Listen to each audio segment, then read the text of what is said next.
Praise the Lord. நாள் 57 தியான பகுதி லேவியராகமம் 24ஆம் அதிகாரம் மற்றும் 25ஆம் அதிகாரம். 24ஆம் அதிகாரத்தை வாசிப்போமானால் அதில் கர்த்தர் மோசேயை நோக்கி, குத்துவிளக்கு எப்பொழுதும் எரிந்து கொண்டிருக்கும்படி அதற்காக இடித்து பிழிந்த தெளிவான ஒலிவ எண்ணெய் இஸ்ரவேல் புத்திரர் உன்னிடத்தில் கொண்டு வரும்படி அவர்களுக்கு கட்டளை இடு என்பதாக சொல்லுகிறார். குத்துவிளக்கு எரிய வேண்டும் என்றால் அதற்கு எண்ணெய் தேவை. அந்த எண்ணெயை ஜனங்கள் கொண்டு வரும்படி கர்த்தர் சொன்னாராம். குத்துவிளக்கு என்பது பரிசுத்த ஆவியானவரை காண்பித்தாலும் அதில் எண்ணெய் என்பது ஒவ்வொரு மனிதனுடைய தனிப்பட்ட வாழ்க்கையை குறிக்கிறது. சபையில் என்னதான் ஆராதனை நடந்தாலும் நாம் தேவனோடு கூட தனிப்பட்ட விதத்தில் ஐக்கியம் வைத்து கொள்ளாதவர்களா இருப்போம் என்றால் இந்த ஆராதனையில் தேவனுடைய வல்லமையும் பிரசன்னத்தையும் நம்மால் உணர்ந்து கொள்ள முடியாது. எனவே நாம் தான் எண்ணெய் கொண்டு வர வேண்டும். நாம் தான் தேவனுடைய இணைந்து நடக்கும்படி பிரயாசப்பட வேண்டும். அப்படி நடக்கும் பொழுது நிச்சயமாக நம்முடைய வாழ்க்கையில் பிரகாசம் உண்டாகும். மேலும் கர்த்தர் ஆசரிப்பு கூடாரத்தில் சாட்சி சந்நிதியின் திரைக்கு வெளிப்புறமாக ஆரோன் அதை எப்பொழுதும் சாயங்காலம் தொடங்கி விடியற்காலம் மட்டும் கர்த்தருடைய சந்நிதியில் எரியும்படி ஏற்ற கடவன். அதாவது ஜனங்கள் கொண்டு வர அந்த எண்ணெயை ஆசாரியன் கர்த்தருடைய சந்நிதியில் எரியும்படி ஏற்ற வேண்டுமாம். இன்று சபைகளில் ஆராதனையில் தேவனுடைய ஊழியக்காரர்கள் அபிஷேகத்திற்குள்ளாக வழி நடத்துகிறார்கள். அவர்கள் அபிஷேகத்திற்குள் வழி நடத்தினாலும் யார் தேவனோடு தனிப்பட்ட ஐக்கியம் வைத்திருக்கிறார்களோ அவர்களுக்கு ஒவ்வொரு ஆராதனையும் ஒரு மகிமையான ஆராதனையாக காணப்படும். எனவே கர்த்தருடைய ஜனங்களாகிய நாம் சபையில் மாத்திரமல்ல நம் இல்லத்திலும் கூட ஆவியானவருக்கு இடம் கொடுத்து வாழ்கிறவர்களாய் காணப்பட வேண்டும். மேலும் கர்த்தர், அன்றியும் நீ மெல்லிய மாவை எடுத்து அதை 12 அப்பங்களாக சுடுவாயாக. ஒவ்வொரு அப்பம் மரக்காலிலே 10 பங்கு மாவினால் செய்யப்பட வேண்டும். அவைகளை நீ கர்த்தருடைய சந்நிதியில் பரிசுத்தமான மேஜையின் மேல் 2 அடுக்காக ஒவ்வொரு அடுக்கில் அவ்வாறு அப்பம் இருக்கும்படியாக வைப்பாயாக. அதாவது ஆண்டவராகிய கர்த்தர் இதில் அப்பங்களை சுடும்படி சொல்லி அவைகளை 2 அடுக்காக மேஜையின் மேல் வைக்க வேண்டுமாம். அப்பம் என்பது தேவனுடைய வார்த்தையை குறிக்கிறது. 2 அடுக்கு எதை காண்பிக்கிறது என்றால் ஒரு அடுக்கு பழைய ஏற்பாடையும் இன்னொரு அடுக்கு புதிய ஏற்பாடையும் காண்பிக்கிறது. அப்படி என்றால் 2 ஏற்பாடுகள் நமக்கு மிக அவசியமானது. பழைய ஏற்பாடு இல்லாமல் புதிய ஏற்பாடு இல்லை. அதே போல புதிய ஏற்பாடு இல்லாமல் பழைய ஏற்பாடு நிறைவடைவதில்லை. 2 ஏற்பாடுகள் நமக்கு முக்கியமானது. 2ம் ஒரே தேவனுடைய வார்த்தை. எனவே நாம் இவைகள் வாசிக்க வேண்டும் அவைகள் வாசிக்க கூடாது என்று சொல்லி ஒன்றை புறக்கணித்து ஒன்றை ஏற்றுக்கொள்ளாமல் தேவ சந்நிதியில் 2 ஏற்பாடுகளையும் முழுவதும் வாசிக்கிற தேவ பிள்ளைகளாய் காணப்பட வேண்டும். மேலும் கர்த்தர் அப்பத்தை நித்திய உடன்படிக்கையாக இஸ்ரவேல் புத்திரர் கையிலே வாங்கி ஓய்வு நாள் தோறும் கர்த்தருடைய சந்நிதியில் அடுக்கி வைக்க கடவன். அதாவது அந்த வசனத்தை ஓய்வு நாள் தோறும் ஜனங்களுடைய இருதயத்திற்குள்ளாக அடுக்கி வைக்க வேண்டுமாம். எனவேதான் ஓய்வு நாள் தோறும் நமக்கு கர்த்தருடைய வார்த்தை பிரசங்கிக்கப்படுகிறது. முன் நாட்களில் இஸ்ரவேல் ஜனங்கள் அப்பங்களை அடுக்கி வைத்ததை போல இந்த நாட்களில் ஓய்வு நாள் தோறும் கர்த்தருடைய வார்த்தை நம் இருதயத்திற்குள்ளாக வைத்து வைக்கப்படுகிறது. எனவே நாம் ஓய்வு நாளை அலட்சியம் செய்யாதபடிக்கு அந்த நாளில் தேவனுடைய வார்த்தைகளை கேட்கும்படியாக செல்ல வேண்டும். அந்த நாட்களில் எகிப்திய புருஷனுக்கும் இஸ்ரவேலில் உள்ள ஸ்திரீக்கும் பிறந்த ஒருவன் இருந்தான். அவன் இஸ்ரவேல் புத்திரோடு கூட எகிப்திலிருந்து புறப்பட்டு வந்தான். அப்பொழுது அவனுக்கும் இஸ்ரவேலில் உள்ள இன்னொருவனுக்கும் இடையில் வாக்குவாதம் உண்டாகி அந்த வாக்குவாதம் சண்டையில் முடிந்தது. அப்பொழுது எகிப்தியனுக்கு பிறந்த இந்த இஸ்ரவேலன் ஆண்டவராகிய தேவனுடைய நாமத்தை நிந்தித்து தூஷித்தான். அப்பொழுது ஜனங்கள் அவனை மோசேக்கு முன்பாக கொண்டு சென்றார்கள். அப்பொழுது மோசே கர்த்தரின் வாக்கினாலே தங்களுக்கு உத்தரவு வரும் மட்டும் அவனை காவலில் வைத்தார்களாம். எது ஒன்றுக்குமே நாம ஒரு முடிவெடுக்காமல் எல்லாவற்றுக்கும் கர்த்தருடைய ஆலோசனையை கேட்டு அதற்கு நாம் காத்திருக்கிறவர்களாய் காணப்பட வேண்டும். கர்த்தர் அப்பொழுது தூஷித்தவனை பாளையத்துக்கு புறம்பே கொண்டு போய் கல்லெறிய கடவர்கள் என்பதாக சொன்னார். இந்த வார்த்தையின்படி இஸ்ரவேல் ஜனங்கள் அவனை பாளையத்துக்கு புறம்பே கொண்டு போய் அவன் மேல் கல்லெறிந்தார்கள். மேலும் கர்த்தர், ஒரு மனிதனை கொண்டால் அவன் கொல்லப்பட வேண்டும் என்றும் மிருகத்தை கொண்டால் மிருகத்தவன் மிருகம் கொடுக்க வேண்டும் என்றும் ஒருவன் பிறனை ஊனப்படுத்தினால் அவன் செய்தபடி அவனுக்கு செய்யப்பட வேண்டும் என்றும் நொறுக்குதலுக்கு நொறுக்குதலும் கண்ணுக்கு கண்ணும் பல்லுக்கு பல்லும் பதில் செய்யப்பட வேண்டும் என்பதாக சொன்னார்.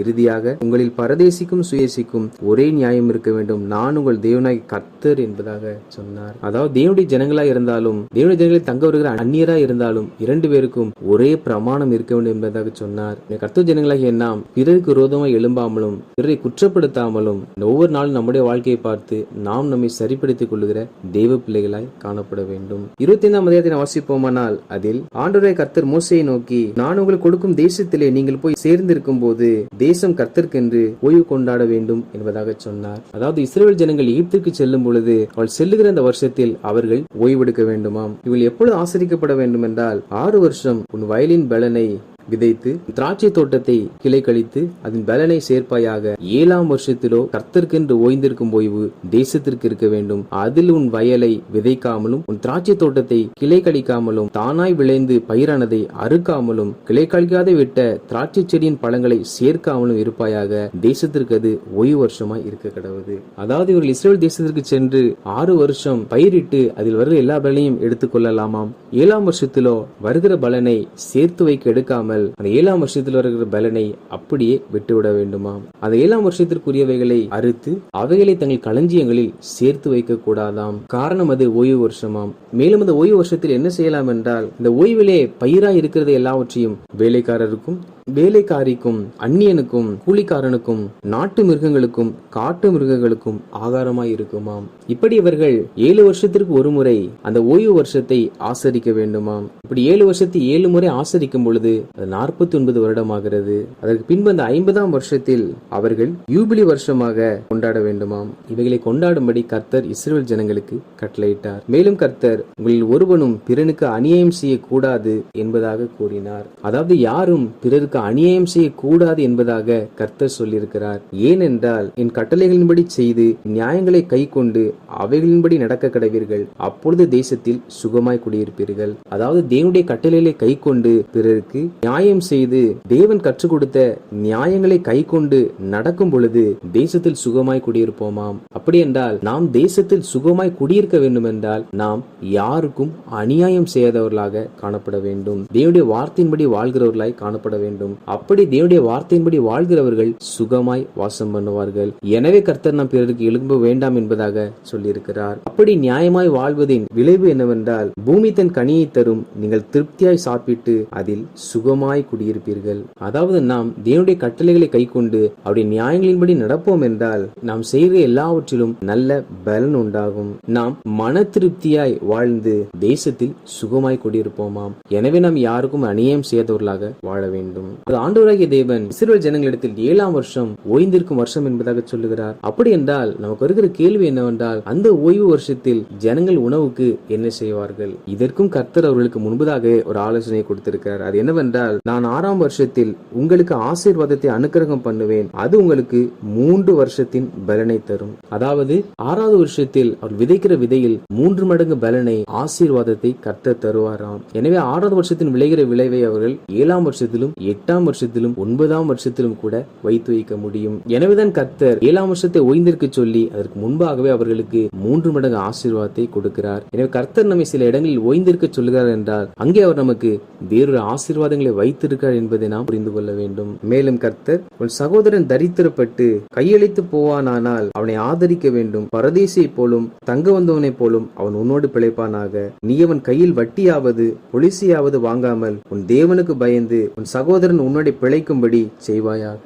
அதாவது ஒரு மனிதன் செல்வ செழிப்பாய் வாழ்கிறான், சகோதரன் தரித்திரப்பட்டு வறுமையில் அன்றாட உணவுக்காக போராடி கொண்டிருப்பான் என்றால் இவன் தன் சகோதரனை அழைத்து தன்னோடு கூட வைத்து அவனை பராமரிக்க வேண்டும். அவனிடத்தில் எந்த ஒரு வட்டியும் வாங்காமல், அவனிடத்தில் எந்த ஒரு பணங்களையும் கேட்காமல் தேவனுக்கு பயந்து அவன் தன்னோடு கூட வைத்து உணவு கொடுத்து பாதுகாக்க வேண்டுமாம். காரணம், நம் ஒவ்வொருவருக்கும் தேவனாகிய கர்த்தரை ஆசீர்வாதத்தை தருகிறார். எனவே நாம் நம் உறவினர்கள், நம் சகோதரர்கள், உடன் பிறந்தவர்கள் தரித்திரத்தில் இருக்கும் பொழுது, இக்கட்டை சந்திக்கும் பொழுது நாம் உதவி செய்ய வேண்டும். மேலும் கர்த்தர், உன் சகோதரன் தரித்திரனாகி உனக்கு விலைப்பட்டு போனால் அவனை அடிமை போல ஊழியம் செய்ய நெருக்க வேண்டாம். அதாவது ஒரு சந்தர்ப்ப சூழ்நிலையில் நம் உறவினர்கள், நம் நண்பர்கள் அல்லது நம்மோடு உடன் பிறந்தவர்கள் தங்கள் சூழ்நிலை நிமித்தம் நம்மிடத்தில் பணி செய்யும்படி வருவார்கள் என்றால் அவர்களை நாம் அடிமைகளைப் போல நடத்தக்கூடாதாம். காரணம் என்னவென்றால் கர்த்தர் சொல்லுகிறார், அவர்கள் நான் எகிப்து தேசத்திலிருந்து புறப்பட பண்ணின என்னுடைய ஊழியக்காரர், ஆகையால் அவர்கள் அடிமைகளாக விற்கப்படலாகாது. அதாவது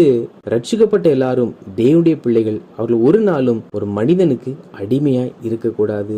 எனவே கர்த்தர் தன் சகோதரனை ஒருவனும் அடிமையாய் நடத்தக்கூடாது என்பதாக சொல்லியிருக்கிறார். வாசித்த அந்த அதிகாரிகளின்படி அத்துஜனங்களாகிய நாம் தனிப்பட்ட விதத்தில் தேவனோடு ஐக்கியப்படுவோம், சபை ஆராதனையிலும் கர்த்தருடைய நாமத்தை உயர்த்துவோம், இரண்டு ஏற்பாடுகளையும் சேர்த்தே வாசித்து ஓய்வு நாள் தோறும் தவறாமல் ஆலயத்துக்கு சென்று தேவனுடைய மன்னாவை பெற்றுக்கொண்டு ஒரு நாளும் தேவனுடைய நாமத்தை தூஷிக்காமல், ஒருவருக்கும் அநியாயம் செய்யாமல், ஒருவரையும் அடிமைப்படுத்தாமல், உடன் பிறந்தவர்களையும் நம் உறவினர்களையும் ஆதரித்து வாழ்வோம். அப்பொழுது தேவனாய் கர்த்தர் நாம் விதைக்கிற விதை நம் கையின் பிரயாசத்தில் பூர்ண பலனை கொடுத்து நாம் திருப்தியாய் சாப்பிட்டு அதிலே சுகமாய் குடியிருக்க கிருபை தருவார்.